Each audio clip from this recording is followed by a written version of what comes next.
জাঁকজমকপূর্ণ অনুষ্ঠানের মধ্য দিয়ে দেশের দ্বিতীয় বৃহত্তম সমুদ্র বন্দর মংলা বন্দরের প্লাটিনাম জয়ন্তী উদযাপন করা হয়। বন্দরের ৭৫তম প্রতিষ্ঠা বার্ষিকী উপলক্ষে বর্ণাঢ্য শোভাযাত্রা ও আলোচনা সভার আয়োজন করা হয়।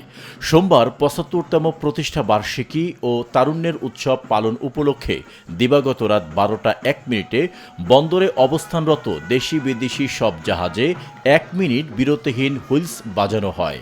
দুপুর ১২টায় বন্দরের সকল কর্মকর্তা কর্মচারীর উপস্থিতিতে সদর দপ্তর হতে জেটি ফটক পর্যন্ত এক র্যালির আয়োজন করা হয়।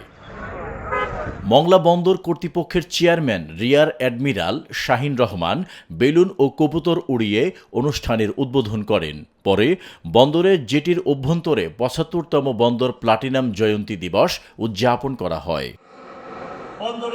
অনুষ্ঠানে আরও উপস্থিত ছিলেন বন্দরের সম্মানিত সদস্য কমডোর মোহাম্মদ শফিকুল ইসলাম সরকার, কাজী আবেদ Hossain, DAKM Anisur Rahman, captain Mohammad Shafiqul Islam, colonel Mohammad Firoz Wahid, বিভাগীয় প্রধানগণ, বন্দরের সকল স্তরের কর্মকর্তা কর্মচারী এবং বন্দর ব্যবহারকারীগণও অনুষ্ঠানে উপস্থিত ছিলেন।